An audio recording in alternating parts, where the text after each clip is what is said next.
Bien, bonjour mes amis, je pense qu'on va démarrer, hein, si vous le voulez bien. Donc le sujet aujourd'hui, qui n'est pas un sujet donc technique courant dans notre salle machine, hein, c'est un sujet un peu à part.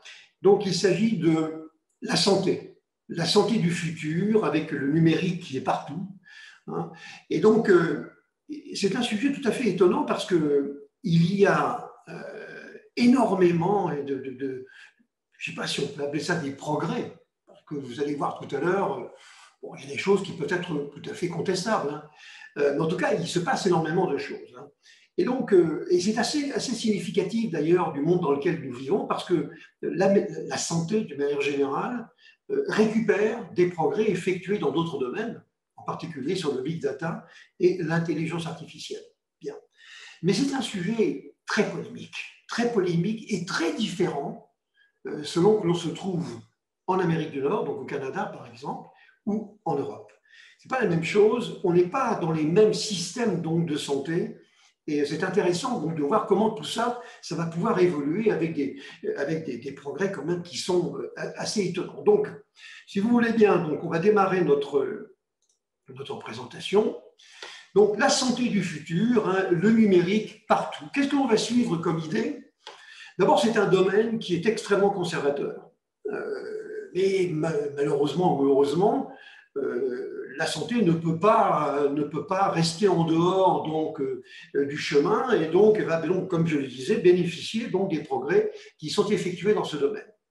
Alors, il y a un certain nombre, je vais essayer de passer en revue les domaines les plus significatifs. Alors, par exemple, il y en a un qui est l'homme augmenté, hein, et je dis on a besoin de pièces détachées parce que finalement, et ce n'est pas nouveau, hein, il y a une grande partie du corps qui peut être remplacée par des pièces détachées, métalliques. La nouveauté aujourd'hui, c'est que l'impression 3D est capable de produire donc des éléments, donc entre guillemets donc des pièces qui sont fabriquées avec nos propres cellules souches. Et donc c'est ce qu'on appelle, c'est une encre, une espèce d'encre qui rentre par des petits tuyaux et qui vient fabriquer donc des objets. Et si vous allez voir, les objets donc, que l'on fait actuellement sont quand même assez étonnants. On va regarder une évolution de la chirurgie qui est celle donc de l'usage des robots. Alors, rassurez-vous, à ma connaissance tout au moins, il n'existe pas d'opération qui ait été entièrement effectuée par un robot de A à Z. En fait, les robots aujourd'hui sont utilisés comme auxiliaires des chirurgiens, mais quand même, ça nous permet de faire ça leur permet de faire des opérations dites non invasives, c'est-à-dire qu'on n'est pas obligé de charcuter la personne, lui ouvrir le ventre entièrement. On fait des incisions qui sont beaucoup plus petites et grâce à des bras qui sont, eux, les bras du robot, on fait des opérations qui sont assez extraordinaires maintenant. Donc, les robots au service de la chirurgie. On va évoquer les problèmes de géolocalisation. Enfin, l'avantage de géolocalisation, et bien entendu, on va prendre l'exemple du Covid, puisque que ce soit au Québec, que ce soit donc en France ou dans d'autres pays, eh bien, on a maintenant des applications sur nos mobiles qui nous permettent de savoir si je suis proche de quelqu'un qui est un contact ou qui a déjà eu donc, le Covid. À vrai dire, et c'est particulièrement vrai donc, en Europe, ça ne marche pas.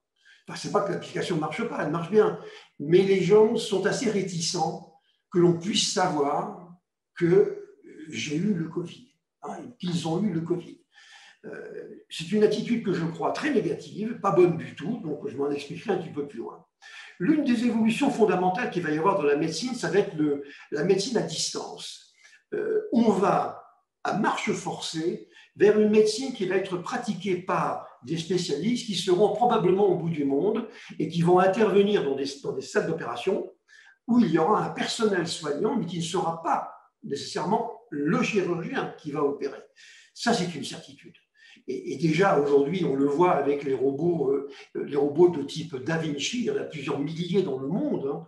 Eh bien, on peut très bien piloter un Da Vinci depuis Vladivostok ou Québec ou Paris. c'est fini ça. Donc, que l'on soit dans la salle d'opération ou pas, ça ne changera pas grand-chose. De toute façon, le chirurgien est devant son écran. Alors, il ne voit même pas donc, le patient. Donc, on va faire ça. Alors, médecine à distance, les objets connectés partout. Alors, les objets connectés, on va avoir des objets externes, mais également sur des objets internes, tels que des pompes à insuline, des pacemakers, etc. Ce qui n'est pas sans danger, donc sans inconvénient. On va voir ce qu'il en est. Quant aux circuits qui sont des mini micro-robots que l'on ingère et qui surveillent un petit peu notre corps, ce n'est pas encore aujourd'hui une réalité. Hein. Il y a eu énormément de problèmes, on va dire, d'éthique autour de ça, pour que, actuellement, on a un petit peu les pieds sur les freins. Nous allons vers une médecine avec une surveillance 7 jours sur 7 et 24 heures sur 24, et donc avec des plateformes. Il y en a toute une série qui existe aujourd'hui, qui vont donc nous surveiller tout le temps, alors, qui mesurera des éléments physiologiques et donc éventuellement nous dira à un moment donné, dis donc, tu aurais intérêt à aller demander un rendez-vous chez le médecin parce que tu as un petit problème de diabète ou ceci ou cela. Donc des plateformes comme les autres, hein, des plateformes as a service. Alors, on va évoquer également un problème qui est celui des fichiers personnels. Avec deux oppositions de style très nettes entre les gens qui considèrent que les données médicales doivent être publiques et ceux qui considèrent qu'elles doivent être confidentielles. Rassurez-vous, je ne vais pas dire pour qui j'ai une préférence. La seule chose, c'est qu'on a besoin d'avoir un fichier personnel. C'est vrai d'ailleurs au Québec, ou c'est vrai également en France. Mais alors, qu'est-ce que ça a été difficile à élaborer, hein. Il a fallu franchir des écueils, des obstacles extrêmement compliqués qui étaient surtout des problèmes, surtout éthiques, encore une fois. Alors, est-ce que les données médicales doivent être restées privées? Dans la foulée, on va essayer de répondre à ça. On va parler des imprimantes 3D, donc de la chirurgie réparatrice, mais également la chirurgie de complément, donc c'est ce que j'évoquais tout à fait au début. On va donc parler de l'influence de l'intelligence artificielle sur une médecine préventive et puis sur les diagnostics, tel que le fait par exemple Watson, donc, qui est une intelligence artificielle d'IBM et qui, semble-t-il, fait des choses quand même très bien. Hein. Et donc, on aboutira à quoi? Eh bien, à ce que mon médecin, ça va être un algorithme. Et je vais terminer par l'évocation d'une entreprise qui s'appelle Calico, qui est une entreprise donc, de chez Google, qui a décidé qu'on allait tuer la mort. Rien que ça. Et il y avait même d'ailleurs, il répondait en cela à ce que disait Larry Ellison, le patron d'Oracle, qui était très en colère contre la mort, considérant que c'était pas bien et que la mort n'agissait pas bien. Bon, je suis assez d'accord évidemment avec cette approche. Mais vous allez voir, les projets, en particulier sur le vieillissement, essayer d'empêcher donc le vieillissement, sont quand même des projets très lourds et pour lesquels Google a dépensé des milliards de dollars. Donc, c'est pas neutre tout ça. C'est pas du tout des projets comme ça fantaisistes pour le futur dans l'an 3000. C'est pas vrai. Ce sont des choses donc, qui se produisent maintenant. Alors, quelques idées, si vous voulez, pour entrer, pour se donner un petit peu envie de continuer. Donc, vous voyez quelques idées du moment. Hein. Intervention donc chirurgicale assistée donc par des robots. On vient de le voir. Les nanorobots qui pourraient servir donc de mécaniciens du corps, mais on verra que ce n'est pas une grande réussite. L'implantation d'organes fabriqués avec les cellules souches des patients, ça c'est vrai. Une deuxième peau remplie par des capteurs pour mesurer nos paramètres physiologiques. On le voit ici, c'est une espèce de truc sur la main, et ça vous surveille en permanence, ça vous évite d'avoir un circuit donc dans le ventre. Hein. Par exemple, pour les opérations, on a des systèmes maintenant d'analyse en temps réel par un spectromètre des vapeurs émises pardonnez-moi, hein, on rentre un peu dans le détail, c'est le moins qu'on puisse dire, des vapeurs émises lors d'une incision pour des diagnostics en cours d'opération. Il paraît que c'est extrêmement significatif, donc on les mesure. On ne parlera pas des interfaces dites BCI, c'est-à-dire des interfaces brain-computer, c'est-à-dire l'interface entre nous, notre cerveau et une machine, car ce n'est pas de la médecine. Ça. Mais enfin, bon, on peut aussi imaginer qu'on puisse intervenir sur des zones du cerveau par ces interfaces qui se développent beaucoup. des tables de simulation plutôt que des cadavres, hein, ouais, donc, et puis des circuits donc ingérables. Et tout ça, on va le voir maintenant un petit peu plus en détail. Alors d'abord, la santé, vous savez, c'est le domaine le plus conservateur du monde. Alors dès qu'on touche à la santé, les gens tout de suite, vous voyez, sont inquiets. Alors, ce qui est extraordinaire, c'est que non seulement c'est le plus conservateur, mais c'est aussi l'un des plus novateurs du moment. Donc il y a là une ambiguïté que nous pourrions lever. Alors il y a deux grands domaines donc, qui sont touchés dans la santé, hein. D'abord, tout ce qui est mécanique et simulable, qui peut être remplacé et amélioré par des implants nouveaux. On parlera donc d'hommes, femmes augmentés. Et puis, deuxième aspect des choses, tout ce qui touche au cerveau.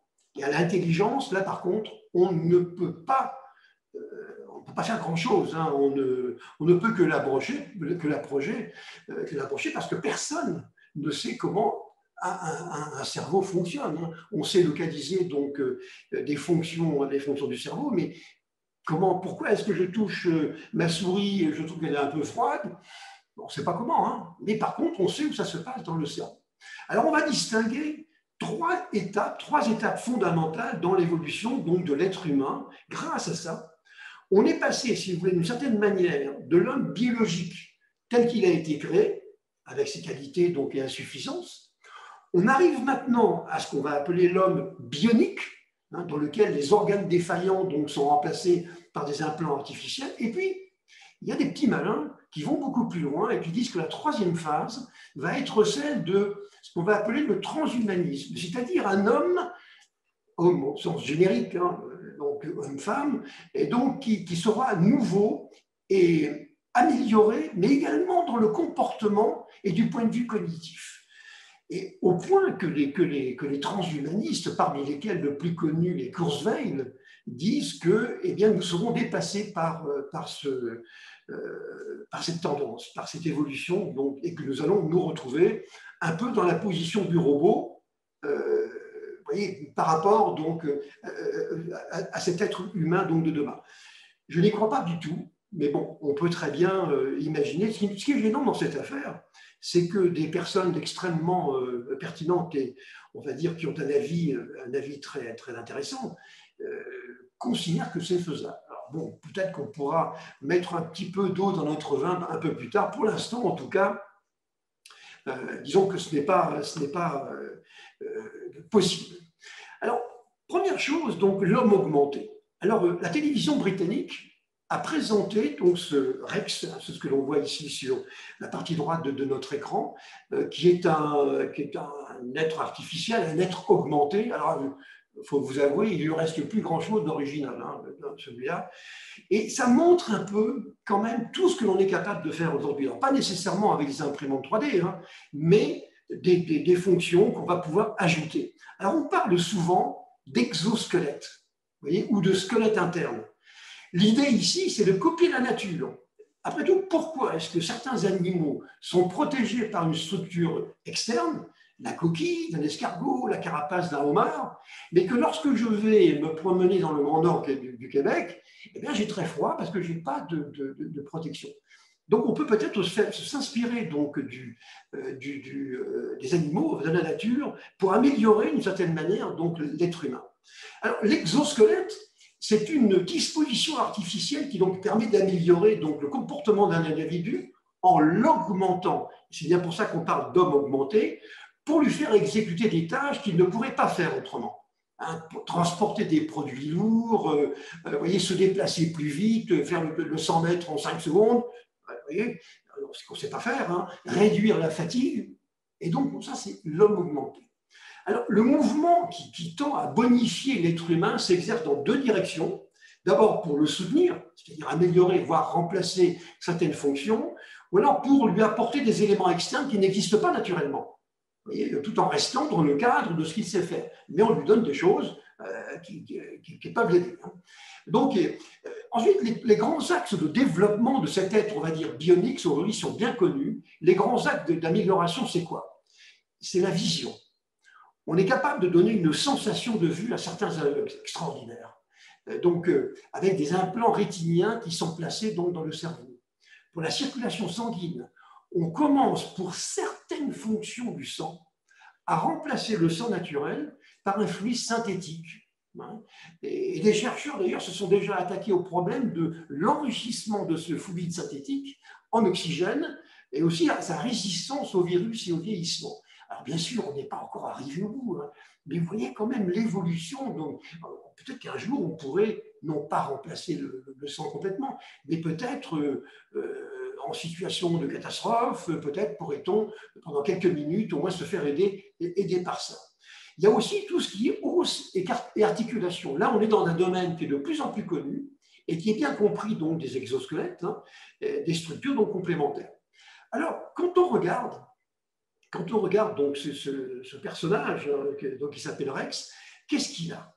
Eh bien, on a un outil pour simuler la vue, impression rétinienne. Il a des implants dans le crâne. Il a un chatbot pour lui dire, pour faire des choses qu'il ne saura pas faire. Il a des prothèses au bras. Il a des doigts artificiels. Il a des prothèses de hanche. Il a un genou artificiel. Son déplacement ne se fait pas par un fauteuil, mais par un équipement dans lequel il y a 9 processeurs et qui vont piloter avec un système d'intelligence artificielle qui pilote donc ses déplacements. Il a une cheville artificielle. Il a un implant de simulation sonore, également un implant. Sa trachée, elle est synthétique. Il a un cœur artificiel qui fonctionne depuis 4 ans. On ne doit pas confondre ce cœur artificiel-là avec le cœur fabriqué en 3D. On fait des cœurs en 3D, mais ils ne durent pas longtemps. Ils ne durent qu'1 heure, 1 heure et demie. Vous voyez, ce n'est pas fait pour remplacer le cœur. Par contre, on a déjà fabriqué, en dehors de la 3D, donc des cœurs artificiels dont certains durent depuis des années. Ben, lui, il en a un. Son cristallin, comme il a un problème de cataracte, on lui a remplacé ses cristallins par d'autres lentilles, très bien, artificielles. Il a des poumons artificiels. Il a un pancréas artificiel pour éviter l'insuline, parce que c'est un grand mangeur donc, de sucreries. Il a un rein artificiel donc, pour éviter les dialyses. Il a du sang plastique pour certaines fonctions et il a une rate artificielle. Alors, est-ce qu'on peut encore appeler ça un être humain? Je ne suis pas très convaincu, mais quand même, avouez que c'est quand même extraordinaire, tout ce que l'on est capable de faire aujourd'hui. Parce qu'on sait bien que le problème donc, des implants est bloqué, dans la mesure où beaucoup de monde, beaucoup de gens ne veulent pas qu'on se serve donc, de leurs pièces détachées à eux au moment de leur mort. Ils ne veulent pas. Et donc, il y a des milliers de personnes qui attendent des cœurs, qui attendent des reins, qui attendent de ceci et de cela. Donc, il est évident que l'avenir peut-être à 20 ans, à 50 ans, à 100 ans, 200 ans, est un avenir extrêmement artificiel. Et alors voilà, on aura donc, bien sûr, là c'est poussé à l'extrême, la télévision britannique a simplement voulu montrer les choses d'une manière un petit peu amusante, mais c'est un peu ça quand même. Donc l'homme augmenté et donc, sera un fournisseur donc, de pièces détachées. Voilà. Bon. Très bien. Et d'ailleurs, je pense que probablement, ces pièces détachées ressembleront de plus en plus à l'original. Donc, vous savez qu'il y a eu un film qui a été tourné il n'y a pas très longtemps, qui est remarquable d'ailleurs, donc un petit peu sur le même sujet, mais présenté bien entendu d'une manière beaucoup plus romancée. Bien. Alors, les imprimantes 3D, elles vont nous aider. Elles vont nous aider pour pouvoir fabriquer donc, des pièces comme ça, mais pas tout. L'imprimante 3D, qu'elle soit métallique ou pas, avec du plastique, vous voyez, donc elles vont nous aider parce qu'on a fait beaucoup de progrès depuis quelques temps. D'abord, les imprimantes 3D, puis les imprimantes 4D, c'est-à-dire des imprimantes qui tiennent compte de l'environnement et donc qui sont capables de fabriquer les éléments en tenant compte du fait que l'objet va être placé, mettons, à l'intérieur du corps, donc à une température de 37 degrés, donc il a besoin, et plutôt il va être soumis éventuellement à une certaine dilatation. Donc, il fabrique l'objet en tenant compte de l'environnement, ce qui sera donc son environnement de réception. On a fait beaucoup de progrès là-dedans. Et surtout, les fameuses bio-encres que je vous évoquais tout à l'heure avec nos souches, qui sont des matériaux utilisés pour produire des tissus vivants, artificiels, très bien, et qui sont composés de cellules associées, souvent, à des matériaux supplémentaires qui les enveloppent. Donc, ce sont des cellules qui apparaissent sous la forme d'une espèce d'encre, et les différents bras que l'on a donc dans une imprimante 3D, eh bien, sont alimentés par cet encre, mais cette encre, ce sont nos souches. Et donc, le jour viendra, vous verrez, où eh bien, on fabriquera de manière préventive de l'encre, chacun pour soi. Vous aurez votre propre encre à vous, et puis lorsqu'on voudra vous fabriquer quelque chose, eh bien, on prendra votre encre et on fabriquera éventuellement, si c'est faisable, donc, avec les imprimantes 3D, donc les pièces en question. Alors, quelques exemples que je trouve significatifs, des prothèses à moins de 1 000 $, hein, des prothèses à un bras à moins de 1 000 $. Vous avez des implants sur mesure. Il y a donc, c'est l'exemple de CSIRO, une compagnie américaine, qui a fait un implant sous la forme de, sont des premières côtes et de sternum pour un malade qui était atteint donc d'un sarcome à la poitrine. Le sarcome, c'est une dégénérescence en fait des tissus mous. Donc, ça y est, ça marche très bien, c'est implanté dans le corps. Hein. On numérise bien entendu les prothèses dentaires. Maintenant, quand on va se faire charcuter par notre dentiste, eh bien, son logiciel est connecté à un outil de fabrication, une imprimante 3D, qui en fonction de la géographie donc de la bouche et puis du bridge que l'on doit fabriquer, eh bien, va nous générer, mais dans l'heure qui suit, il va nous générer donc une imprimante, un bridge avec un matériau qui sera résistant. L'équipe Amber a donc imprimé comme ça des os complets et des cartilages. Bon, vous savez que le problème donc, des cartilages, ça devient très gênant en vieillissant, donc on peut les remplacer, on pourra les remplacer par ça. La reconstruction mammaire par des transferts de graisse, ce ne sont pas des implants donc, de sein, ce sont des structures, telles que celles que l'on voit ici, des structures mammaires que l'on remplit avec des graisses. C'est un petit peu donc l'inverse, hein, c'est fait par des imprimantes 3D. Alors, le cœur artificiel, qui lui dure pas 4 ans, hein, qui a été fabriqué donc en silicone, a été fait par un organisme de Zurich, plutôt à des fins de démonstration, donc fonctionne pendant 1 heure à peu près. Impression également donc directe de peau 3D dans le corps d'un patient. Ah, ça, c'est quand même assez incroyable. L'imprimante rentre dans le corps et fabrique dans le corps un petit bout de peau qui vient se greffer à l'endroit où il manque quelque chose. Imaginez des lésions sur l'intestin, sur les côlons, des trucs comme ça. Eh bien, on va mettre des rustines et l'imprimante 3D rentre dedans. Et ce dont je vous parle, ce n'est pas du tout une plaisanterie, hein, c'est une réalité. Hein. Et encore un autre exemple, ce serait donc l'objectif ultime, hein, bien sûr, ce serait de fabriquer donc, des organes complets. On pense, les médecins et donc les compétents donc, estiment que on aura donc des cœurs qui seront crédibles sur le long terme, pas avant 10 ans. Alors, ils peuvent être plus optimistes, certains sont plus optimistes que d'autres, mais en gros, c'est ça. Mais quand même, quel progrès! Après tout, le professeur Barnard, c'est pas si vieux que ça. Hein, c'était il y a quelques années.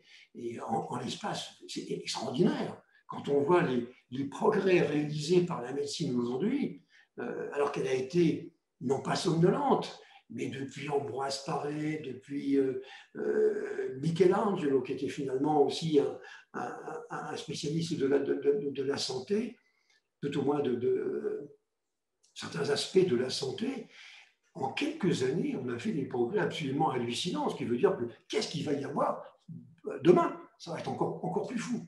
Bon, alors, les robots maintenant, les robots au service de la chirurgie donc, et du handicap, hein, je vous ai dit qu'il ne faut pas se tromper, un robot ne fait pas toute une opération. Ça, ce n'est pas possible. Un robot est au service d'un chirurgien. Et l'avantage du robot, c'est qu'il ne subit pas les séquelles d'une soirée bien arrosée. Si hier soir, je suis chirurgien, mais j'étais invité chez des amis, et puis on a un peu trop forcé sur le Beaujolais, c'est le moment d'en parler, je risque d'avoir la main qui tremble un tout petit peu. Le robot, non. Lui, il ne va pas trembler. Éventuellement, il peut tomber en panne, hein, c'est sûr, mais il ne sera pas gêné par ça. Alors, pour certaines opérations, il devient absolument irremplaçable, c'est tout à fait vrai. Et je vous ai dit tout à l'heure que ça correspond à ce qu'on appelle une chirurgie mini-invasive, c'est-à-dire une chirurgie qui ne nécessite pas d'ouvrir l'ensemble du corps. Donc, beaucoup moins, on va dire, beaucoup moins pénalisant, hein, moins traumatisant, moins de perte de sang, les temps de rétablissement sont plus courts et donc la durée d'hospitalisation elle est plus faible. Hein. Et donc ça, c'est quand même très, très intéressant. Et c'est ça, la chirurgie donc, est assistée par des robots. Alors, quelques exemples. Hein. La transplantation d'un rein, quand même, un rein, c'est pas neutre. Hein. Eh bien, il a suffi de faire extraire donc, un rein par un robot, et ensuite, la réimplantation du rein sur une autre personne n'a nécessité qu'une petite incision d'à peu près 15-20 cm. Et c'est le robot, piloté bien entendu par le médecin devant sa console. D'ailleurs, on la voit bien ici à droite. Le chirurgien, c'est la dame qui se trouve devant sa console. Hein, et devant d'ailleurs le dernier robot de Da Vinci, c'est le Da Vinci Xi. Absolument extraordinaire en chirurgie digestive, en chirurgie cardiaque et vasculaire et en chirurgie de manière générale thoracique. Vraiment tout à fait étonnant. Transplantation d'un rein. On peut aussi prendre l'exemple donc du Royal Mars de Londres, qui lui a fait 2500 interventions robotisées comme ça avec ce robot Da Vinci. Le problème, c'est que le robot n'est pas gratuit, hein, et il coûte à peu près 2 millions de dollars l'unité. Il faut savoir ce que l'on veut, mais ce n'est pas donné. Hein. Voilà. À l'université d'Oxford, ils ont fait beaucoup de chirurgie donc assistée par les robots, de la chirurgie donc oculaire. Et par exemple aussi à l'hôpital général juif de Montréal, 3 robots de ce type opèrent des patients qui sont atteints du cancer. Alors ils peuvent retirer donc les tumeurs de l'abdomen, dans la bouche, dans la gorge et dans la prostate. Et donc, les hôpitaux d'ailleurs de Montréal sont parmi les plus réputés au monde. Hein. À Paris, c'est pareil. À Paris, on a un hôpital qui est l'hôpital Georges Pompidou, qui est très précurseur également, qui est très connu donc, dans le monde, avec des robots à 3 bras utilisés en ORL, en chirurgie cervico-faciale, en chirurgie cancérologique, gynécologique et du sein, et en urologie. Le futur très proche, comme je vous l'ai dit, c'est que tout ça se fera à distance. Et d'ailleurs, ça correspondra à un vrai besoin qui sera un besoin plus économique que technique, et je vous en parlerai un petit peu plus loin. Bien. La médecine, donc, à mon sens, sera une médecine à distance, donc, et on va dire que ce seront des praticiens, pour utiliser la même dénomination habituelle, on dira que ce sont des praticiens 2.0. Alors, ça sera vrai pour la chirurgie, c'est sûr, mais ça sera vrai aussi pour d'autres spécialités. Alors là, c'est là où on trouve une différence fondamentale entre certains pays d'Europe et l'Amérique du Nord. On va un tout petit peu schématiser. En Europe, et particulièrement donc en France, fait partie donc des pays qui ont construit une organisation de santé qui est très égalitaire et qui n'est pas donc fondée sur l'argent, même, vous voyez, donc, et surtout les plus riches de ces pays. Je crois que ça ne pourra pas durer, parce que c'est ce qu'on appellera la médecine libérale, hein, ou la chirurgie libérale. Ça ne peut pas durer parce qu'elle coûte extrêmement cher et ça crée de facto une différence de traitement et d'appréhension en fonction des individus. Ce n'est un secret pour personne de dire qu'aux États-Unis et en Angleterre, il n'y a pas de santé, ou une santé qui est tout à fait insuffisante. Et d'ailleurs, ça explique pourquoi beaucoup de Britanniques viennent se faire opérer et soigner en France. Donc, mais ça, ce modèle-là coûte une fortune. Une fortune, et on ne pourra pas éternellement donc, continuer donc, comme ça, parce que les prix explosent, et ça paraît impossible. D'où la nécessité de mettre en place finalement une architecture à 3 niveaux. D'abord, un niveau d'auto-prescription par les patients eux-mêmes, comme ça se fait au Canada, hein, puisqu'on va s'acheter nos médicaments, très bien, une espèce d'auto-prescription. Ensuite, une phase de pré-diagnostic sur la base d'analyse et donc d'études effectuées par des généralistes qui vont être au fond des aiguilleurs de pathologie, vous voyez, avec une certaine téléassistance. Donc, un premier niveau, on va dire, d'interprétation, vous voyez le niveau autoprescription, premier niveau d'interprétation, et ensuite, là, quand on aura besoin de compétences plus élevées, eh bien, on aura des praticiens 2.0 qui vont finaliser les diagnostics et valider les thérapies. Donc, ça se passera comme ça, et ça coûtera quand même beaucoup moins cher.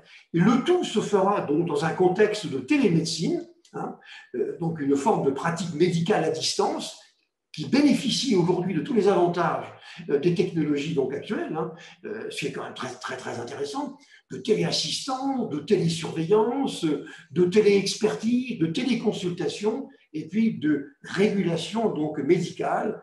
Vous voyez, donc les premiers diagnostics, par exemple, pour les urgences. On sait que bien souvent, la réussite d'une intervention dépend des premières minutes. Vous voyez. Et donc, cet accès, disons, à une télémédecine, outre le fait qu'elle sera beaucoup moins chère, beaucoup moins coûteuse, eh bien, permettra de soigner, à mon sens, beaucoup plus de monde. Et donc, il n'y aura plus ce côté inégalitaire qui existe actuellement au Canada, aux États-Unis ou en Angleterre, mais il y aura, disons, un traitement plus égal. Vous voyez, même s'il n'est peut-être pas, à mon sens, aussi adapté ou aussi personnalisé que celui d'une médecine donc libérale. Bien. Alors, ça donne lieu aujourd'hui, cette médecine à distance, à un engouement absolument fantastique. Alors, je vous ai mis ici, simplement pour la beauté du geste, je vous ai mis quelques-unes des startups qui existent actuellement. Alors, j'en ai dénombré 77 qui sont consacrées donc à la télémédecine. Ce sont des officines plus ou moins larges dans l'intervention, qui toutes ont bénéficié de financements qui vont de 100 millions de dollars, disons, à 1 milliard de dollars. Donc, ce n'est pas rien. Hein. Ce sont vraiment des choses extrêmement sérieuses et qui vont traiter différents aspects. Et il y en a, enfin, j'en ai trouvé donc 77 donc, qui sont consacrés qu'à ça. Vous verrez que dans quelques temps, à la fin 2021, je pense, il y en aura 300. Parce que c'est évident. La matière, c'est la matière humaine. Donc, on va en avoir besoin et elle ne fera pas défaut. Elle aura toujours besoin de ces interventions. Et elles vont se faire de plus en plus à distance dans une médecine donc, qui sera une médecine donc, qui bénéficiera donc, des avantages des outils d'aujourd'hui, des outils modernes d'aujourd'hui. Alors, maintenant, un autre aspect, la médecine préventive. Après tout, il vaut mieux prévenir que guérir. Bien. Est-ce qu'on a fait des progrès dans ce domaine, c'est-à-dire l'idée d'anticiper sur des traitements ou d'anticiper sur des maladies qui vont survenir? Ça, c'est l'un des très gros espoirs donc, de la médecine donc, de demain. Je pense que ce sera le domaine clé de l'intelligence artificielle parce que là, par sa capacité à analyser des dossiers très importants donc de big data, mais surtout avoir des modèles de diagnostic, eh bien, d'interprétation en tout cas, elle sera d'une grande aide. Et on va donc, et ça j'en suis tout à fait convaincu, on va passer donc d'une médecine curative, traitement après un constat, à une médecine qui va être préventive. Pour l'instant, on est déçu, parce que c'est pas très simple. C'est pas très simple et on aurait pensé qu'on aurait fait plus de progrès que ça. Mais ça vient probablement du fait que l'intelligence artificielle n'a pas fait les progrès aussi escomptés au départ. Il faut quand même dire la vérité. Alors, par exemple, on pourrait penser que le séquençage de l'ADN pourrait être une aide décisive dans la prédiction des maladies. Et d'ailleurs, le récent prix Nobel donc, de chimie qui a été attribué donc, à deux femmes qui sont Emmanuelle Charpentier et Jennifer donc, Doudna, pour l'invention d'une technique qui s'appelle CRISPR-Cas9 2012. C'est quoi? Ce sont des ciseaux moléculaires qui permettent de couper et de modifier un ADN à des endroits précis du génome. Donc ça permet, mettons, d'activer un gène, donc contrôler l'expression, le modifier, ce qui va donc, on va intervenir sur les gènes, parce qu'on sait que certains gènes aujourd'hui sont la raison pour laquelle je vais attraper la maladie de Parkinson demain. Donc, si je peux, dans la génération d'avant, ou d'une certaine manière, anticiper et essayer de bloquer ces gènes, ça sera un progrès absolument extraordinaire. En tout cas, c'est un très grand espoir. Hein. On va pouvoir, donc, dans le traitement des maladies, donc des pathologies, on va dire héréditaires, qui sont liées, donc on pourra lier à la mutation d'un gène et qui est extrêmement gênant. Bon, très bien. Donc, vous voyez, ce dernier prix Nobel est quand même significatif hein, donc d'avancée. Alors, ce qui est intéressant, c'est que ce n'est pas d'aujourd'hui qu'on se préoccupe de ça. Steve Jobs était très inquiet sur sa santé et en 2007, il avait payé 700 000 $ pour qu'on lui fasse donc un séquençage de son génome. Alors aujourd'hui, on a à peu près la même chose pour quelques centaines d'euros ou de dollars. Ou d'autres compagnies donc, font ce genre de choses. Il y a l'européen, mettons, Gene Plaza, il y a Novogenes, il y a 23,5, enfin, il y a toute une série donc, de gens qui sont capables de faire ça. Alors, un exemple. Il y a une équipe du laboratoire d'intelligence artificielle de MIT, donc à Boston, et du MGH, qui est le Massachusetts General Hospital, donc qui a entraîné un modèle d'intelligence artificielle capable de prédire à partir d'une mammographie si un patient, une patiente, a de fortes chances de développer un cancer du sein dans le futur. L'algorithme est entraîné sur plus de 60 000 cas et il a appris à détecter des signaux faibles dans les tissus mammaires pour prédire un cancer futur. C'est extraordinaire. C'est extraordinaire. Et on est vraiment là dans le monde on va dire, de la médecine préventive, c'est-à-dire celle qui va nous permettre d'anticiper sur ce qui va se passer demain. Avec quand même, je ne vais pas dire des contraintes ou des limites, mais quand même quelques questions que l'on peut se poser en matière d'éthique. Bien. Toujours dans la circulation, j'essaie d'analyser l'évolution de ma médecine, de ma santé, les objets connectés partout, à l'extérieur et à l'intérieur du corps humain. Bon. Ça sera l'une des grandes révolutions de la santé future. Ce sont en général de simples capteurs qui sont dotés d'un moyen de mesure, d'une interface de communication, voire donc éventuellement une capacité de traitement local, plus rarement, et de stockage avant envoi sur le réseau. Alors, il y a deux types de capteurs aujourd'hui, donc externes ou internes, on le met à l'intérieur du corps.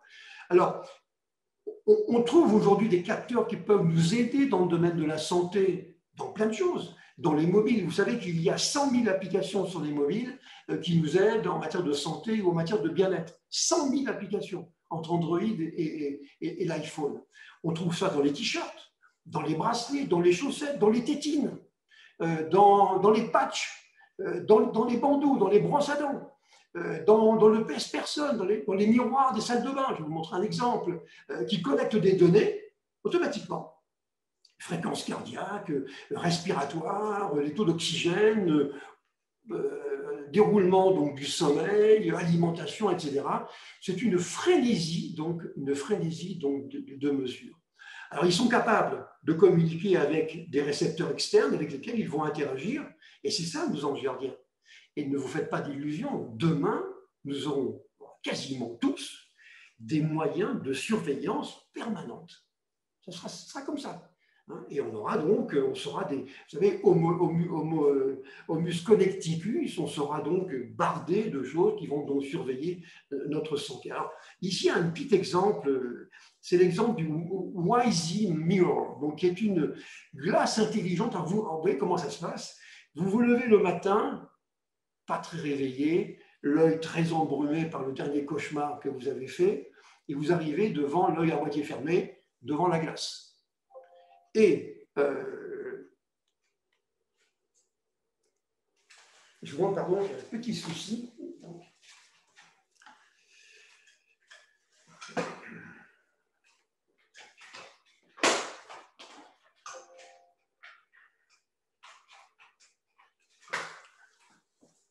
Voilà, le souci est réparé.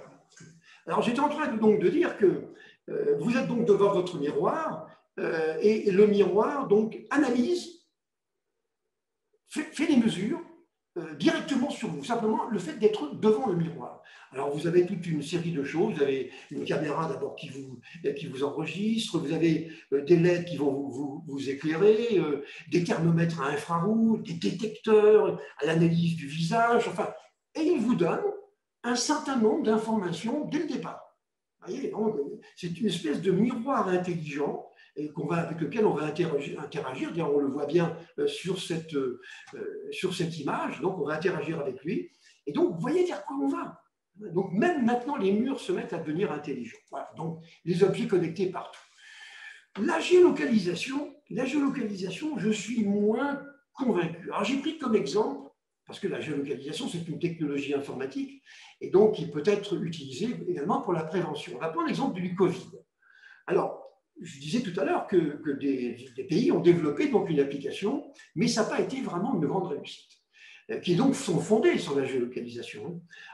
L'exemple de la France, c'était il y a eu 7 969 personnes qui se sont déclarées comme étant positives au Covid-19. Et ça n'a généré que 472 notifications envoyées à de potentiels cas contacts. C'est un échec absolu. Il y a quand même 67 millions de personnes en France. Donc, il n'y en a que 7 969. Ça montre bien une chose, c'est que les gens ne veulent pas que l'on sache ce qu'ils ont. C'est tabou. J'y reviendrai.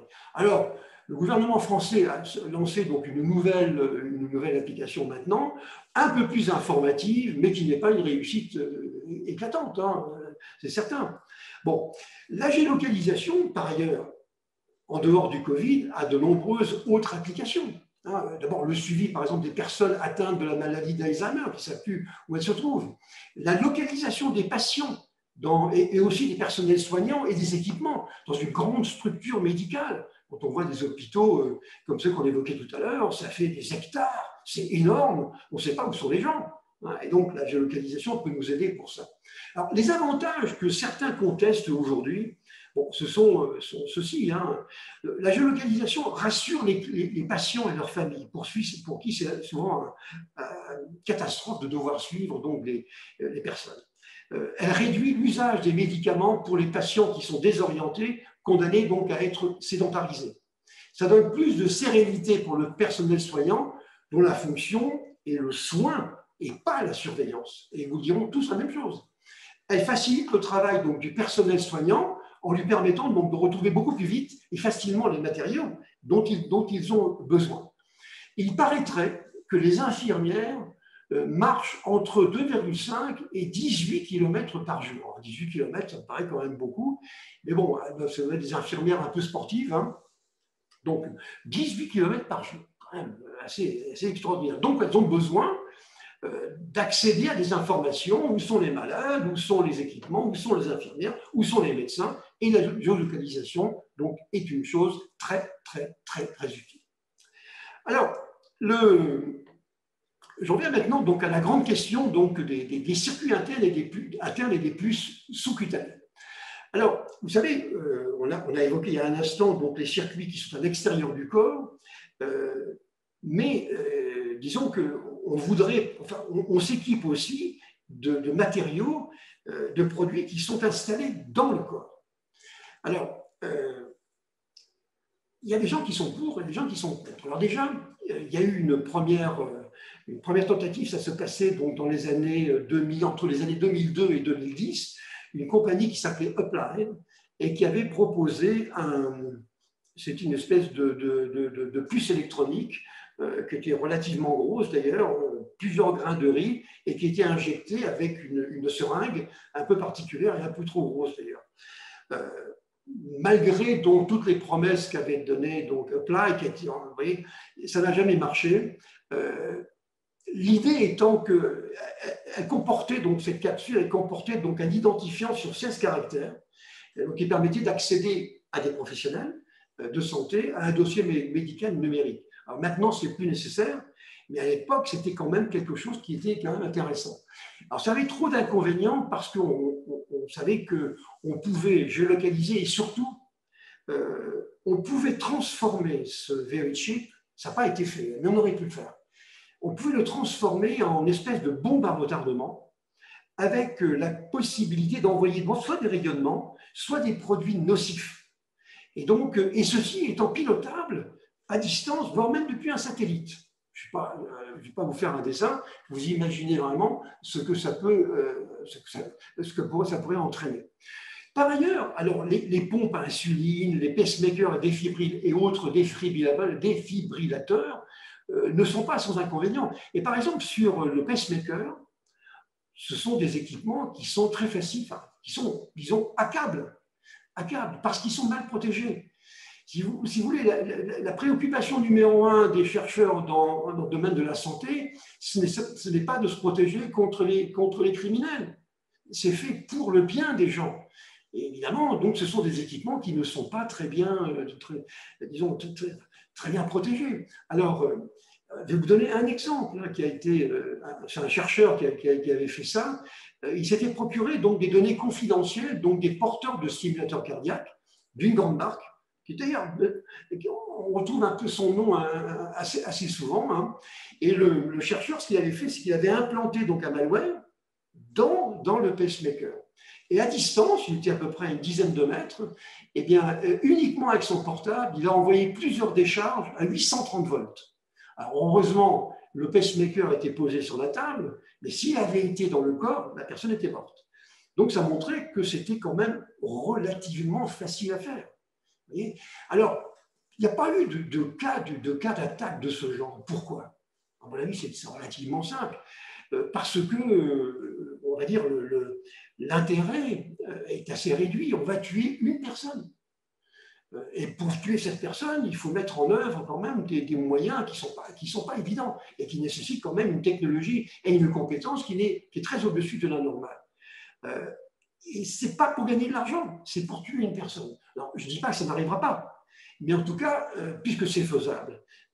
Mais pour l'instant, en tout cas, ce n'est pas ce qui est le plus utilisé par ceux qui nous veulent du mal. C'est vrai, encore une fois, pour le pacemaker, c'est vrai pour les pompes à insuline, c'est vrai pour les défibrillateurs, enfin, beaucoup d'équipements que nous avons donc dans le corps. Alors, maintenant, qu'est-ce que l'on peut imaginer au sujet de l'intelligence artificielle en matière de diagnostic? Alors ça, c'est l'un des grands sujets hein, que je vous avais un petit peu prédit tout à l'heure. Hein. Alors, il y a ceux qui disent que ça marche bien et ceux qui disent que ce n'est pas terrible.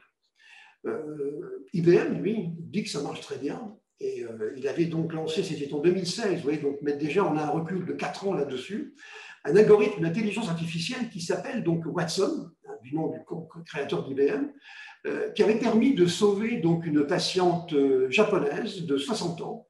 Et Watson avait diagnostiqué donc une leucémie très rare sur une base d'apprentissage qui comportait 20 millions de dossiers.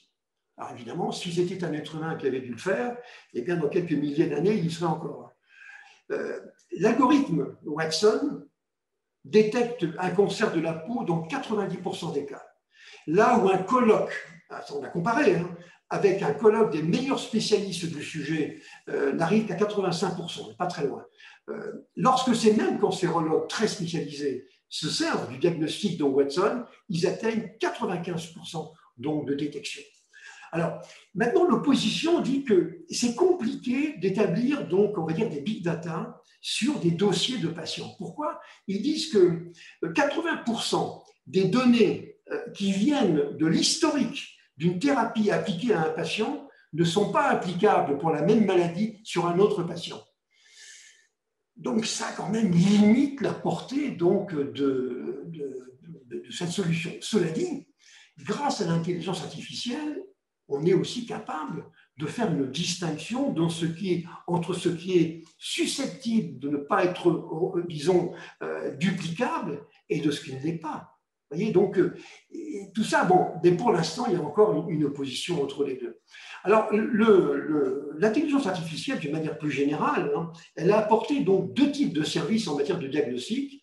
Pour analyser donc des données structurées, par exemple, pour des informations génétiques, des images, des données donc électrophysiologiques, pour anticiper sur des risques encourus graves, voire sur des décès, ça permet donc d'avaler des millions et des millions donc de dossiers. Mais aussi, ça permet de faire du traitement du langage naturel et donc d'extraire des informations à partir de documents qui ne sont pas structurés.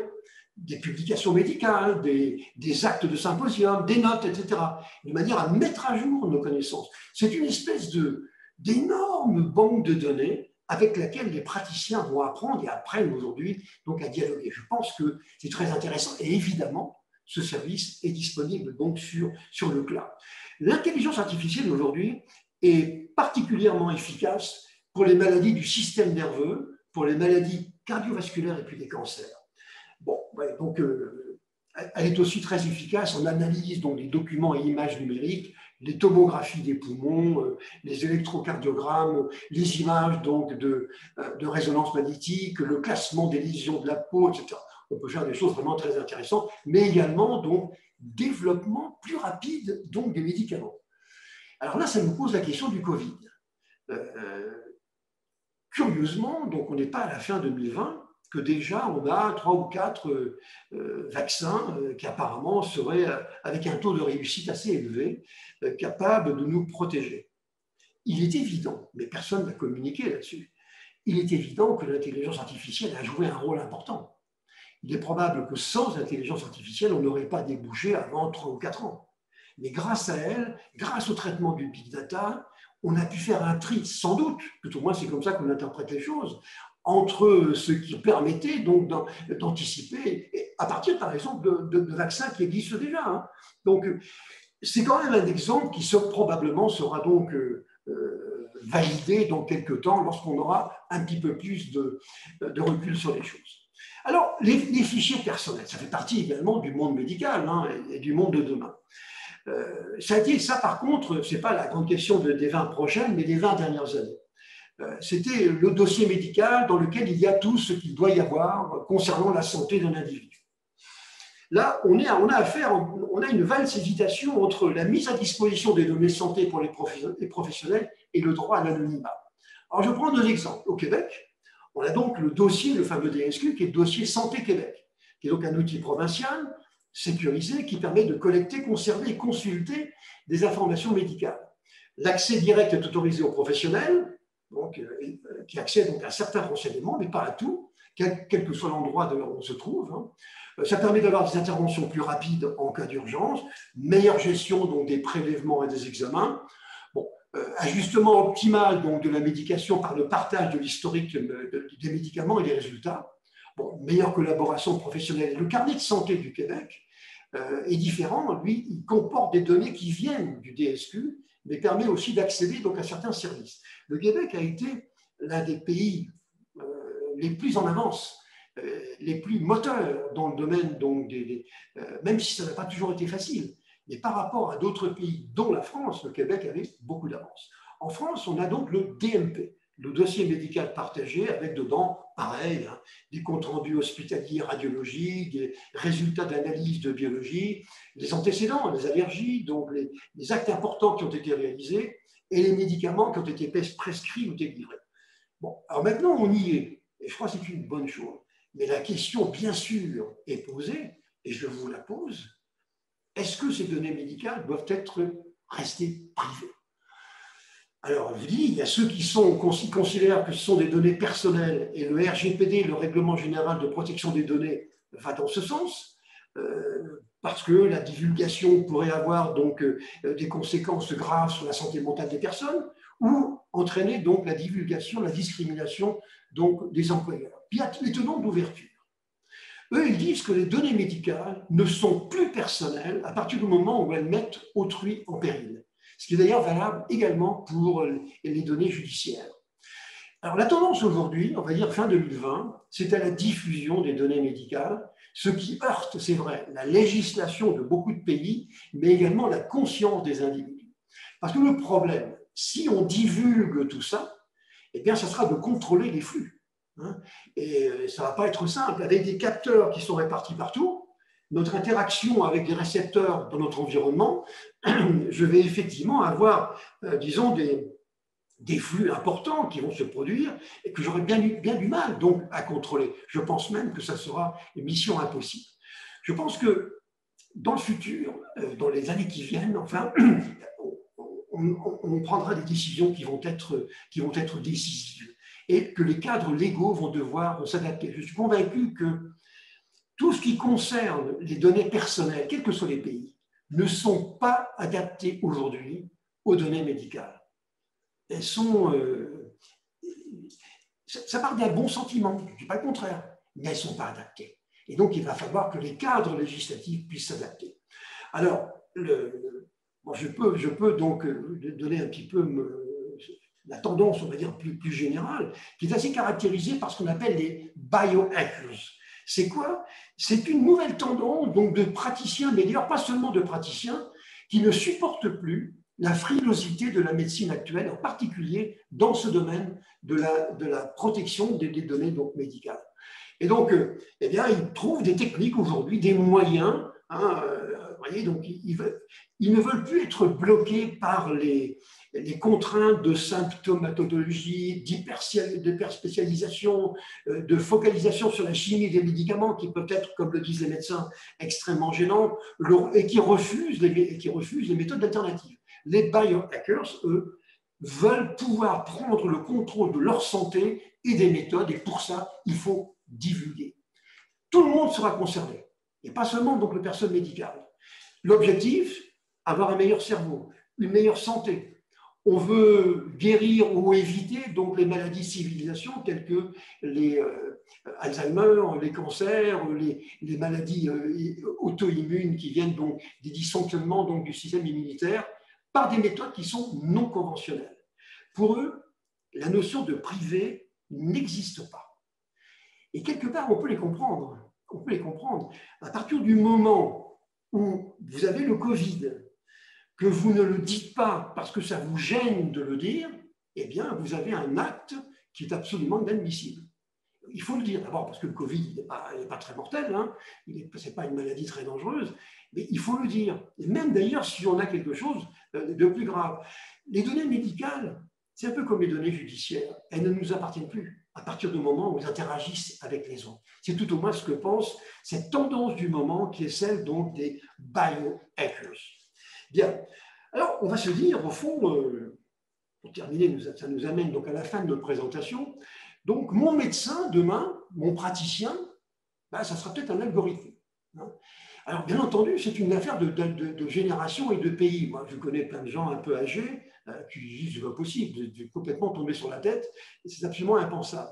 Alors, tout à l'heure, je vous ai parlé du modèle libéral donc européen, qui, à mon sens, va plus ou moins disparaître. D'ailleurs, on le sent bien, on le voit bien en France, la qualité des services, le temps nécessaire pour avoir un rendez-vous avec un ophtalmo ou avec un spécialiste, ça va prendre 6 mois, quelque chose qui était impensable auparavant.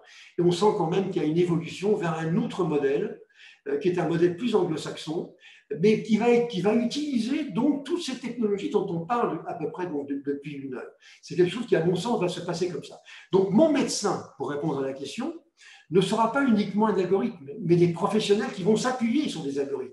Ça va me coûter 100 $ par mois, 200 $ par mois, mais je serai connecté à mon algorithme médecin et à mon médecin qui me surveillera, qui aura des alertes, et je serai probablement connecté à des plateformes telles que celle que je vous montre ici à droite, qui est celle de Hitachi, de Fujitsu, pardon, et donc dans lesquelles vous trouvez tout. Même on va dire les documents à remplir de sécurité, d'assistance sociale, sécurité sociale, tout est là, vous avez des équipements pour la surveillance, etc.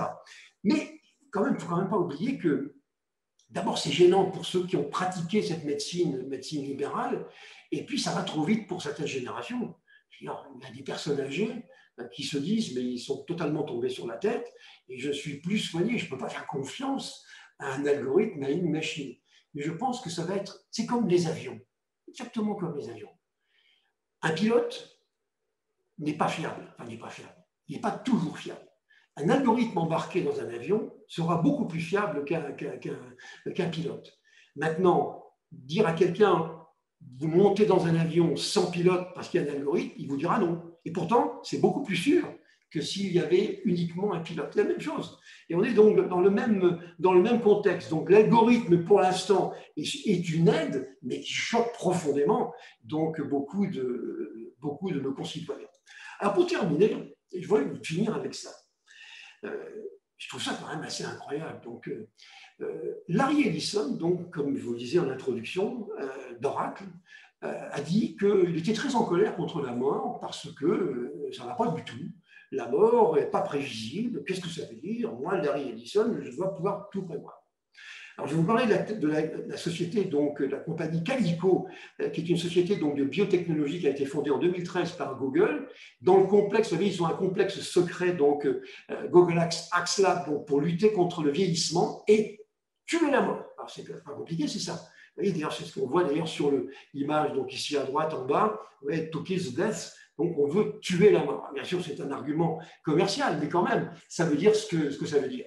Alors, pour Calico, le vieillissement, c'est le problème le plus fondamental qui n'a pas été résolu par la géologie. Ils ont investi pour ça. pour commencer, hein, 1,5 milliard donc, de dollars par Larry Page et Sergey Brin. Hein. Et d'ailleurs, Brin est porteur d'un gène de la maladie de Parkinson.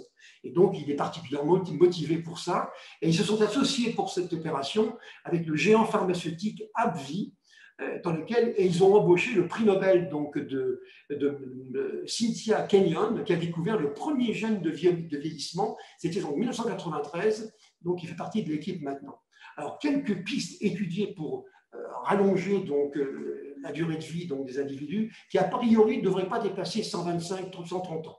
Bon, vous me direz, on a encore de la marge. Hein. Alors, les méthodes, ça va être le rallongement des télomères. Les télomères, ce sont les extrémités des chromosomes qui ne codent pas une information, mais qui interviennent dans la stabilité du chromosome et dans les processus de vieillissement. Et donc, plus ils sont grands, moins on est altéré par le vieillissement. Et donc, les télomères donc, protègent les chromosomes et participent finalement à l'intégrité du patrimoine génétique. Ils travaillent aussi sur le remplacement, bien sûr, des organes vieillissants par des cellules souches. Ils travaillent beaucoup sur le séquençage donc, génomique. Et alors, le truc de fou cette fois-ci, ils travaillent également sur la sauvegarde du cerveau. Et c'est très sérieux. Hein. Alors, bien sûr, ils travaillent aussi sur des implants neuronaux pour freiner le vieillissement, mais ils disent également qu'un jour viendrait, et c'est d'ailleurs un professeur de l'université de Cambridge qui disait la même chose, qui disait qu'on pourrait transférer le contenu des 100 milliards donc, de cellules que nous avons dans un cerveau dans une machine. Et Google travaille très sérieusement là-dessus.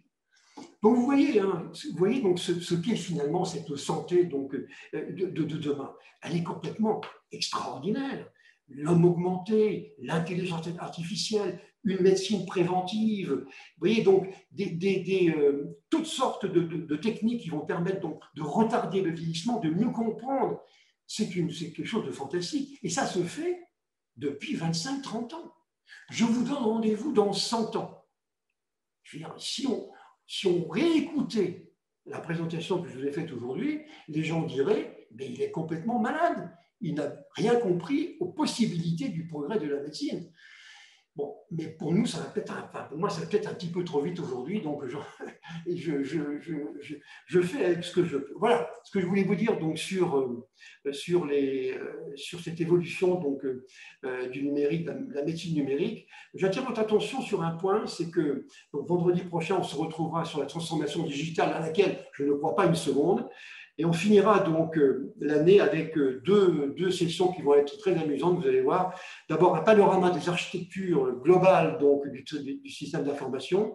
Alors, il faut prendre rendez-vous tout de suite parce que j'ai vu qu'il y avait beaucoup d'inscrits. Et puis, on regarde une journée comme les autres en 2070. Je vous signale que vous aurez sur notre site, donc très bientôt, vous aurez donc vous allez avoir donc l'ensemble du planning jusqu'à la fin 2021. Donc, nous avons prévu un grand nombre d'interventions de type webinaire, mais également des plateaux avec 5 personnes sur des sujets plus grand public, dont un d'ailleurs en janvier sur l'intelligence artificielle. Et donc, j'espère que vous y retrouvez nombreux. Hein, voilà, si vous voulez, ça va vous intéresser. Vous pourrez regarder sur notre site, tout ça, ça va être indiqué dans les jours qui viennent. Voilà, merci infiniment donc, chers amis. J'espère que ce que je vous ai dit vous a intéressé. En tout cas, je suis à votre disposition si vous voulez que l'on continue un par un à en discuter. Il suffit de nous appeler. Je vous répondrai tout de suite. Merci beaucoup. Bon courage les Québécois avec la neige, parce que je crois savoir que vous êtes servis. Et puis, bon courage aux autres et à très bientôt.